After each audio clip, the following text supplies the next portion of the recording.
अस्सलाम वालेकुम। First year की बुक हमारे पास मैथमेटिक्स की, ठीक है। इसकी एक्सरसाइज नंबर 1.1 क्वेश्चन नंबर 1 इसका आज हम सोल्व करेंगे। तो क्वेश्चन नंबर 1 में वो कहता है कि find the multiplicative inverse of the given number, ठीक है। जो हमारे पास ये जो नंबर्स हैं मीन टू से इक्वेशंस है हमारे पास -4, 7, 2√, -5√1 एंड 0। अब इन तीनों क्वेश्चन को सोल्व करेंगे। तो सबसे पहले हमारे पास जो क्वेश्चन है वो हमारे पास -4, 7, -4 एंड 7, इसको सबसे पहले हमने किस में कन्वर्ट किया, कॉम्प्लेक्स नंबर में। तो कॉम्प्लेक्स नंबर में जब हम इसको चेंज करेंगे तो साथ में लेट भी कर लेंगे। Let z is equal to -4 + 7 iota. अब -4 ये हमारे पास रियल, यानी कि जो पहला पार्ट होता है वो रियल होता है, दूसरा वाला कौन सा होता है, इमेजिनरी होता है, ठीक है। अब ये c को हमने किस में मल्टीप्लिकेटिव इनवर्स फाइंड आउट करना है, तो इसलिए हमने इसको 1/z के अंदर चेंज कर दिया।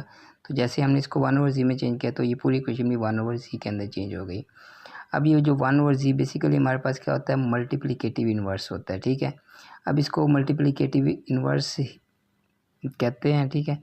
तो इसको यानी कि यहाँ पे 1/z 1 है, तो जब ये ऊपर जाएगी z-1 हो जाएगी। तो इस पूरी इक्वेशन यानी इस नंबर को हम क्या बोलेंगे, मल्टीप्लिकेटिव इनवर्स। यहाँ पे ये 7 ही होता है। अब -4 + 7 ही होता है डिनोमिनेटर में, इसको हमने यहाँ पे एलिमिनेट करना है हर सूरत में, ठीक है। तो इसको ख़त्म करने के लिए जो यहाँ पे इसका -4 + 7 ही होता है, इसका जो भी कंजुगेट होगा उसके साथ इसको मल्टीप्लाई भी कर देना है, इसको डिवाइड भी कर देना है डिनोमिनेटर के, ठीक है। तो ये -4 - 7 होता, -4 - 7 होता। अब ये -4 - 7 होता 1 के साथ मल्टीप्लाई होकर -4 - 7 हो जाएगा। और नीचे -a + b a - b a² - b² formula यानी कि अप्लाई हो जाएगा यहाँ पे। तो -4 का स्क्वायर क्या हो जाएगा 16 और 7 का स्क्वायर क्या हो जाएगा 49। अब यहाँ पे जो ये 16 और -49 योटा स्क्वायर, ऊपर वाला रकम तो एज इट इज़ रहेगी। योटा स्क्वायर हमारे पास किसके इक्वल होता है, -1 के इक्वल होता है। तो योटा स्क्वायर को रिप्लेस कर देंगे हम -1 के साथ। तो अब ये माइनस क्या हो जाएगा, यहाँ पे प्लस हो जाएगा। 16 + 49 को जब हम प्लस करेंगे तो ये 65 आ जाएगा। 65 बेसिकली इन दोनों के नीचे डिवाइड हो रहा है, तो यहाँ पे हम इनका एलसीएम को सेपरेट करके लिख लेंगे, ठीक है।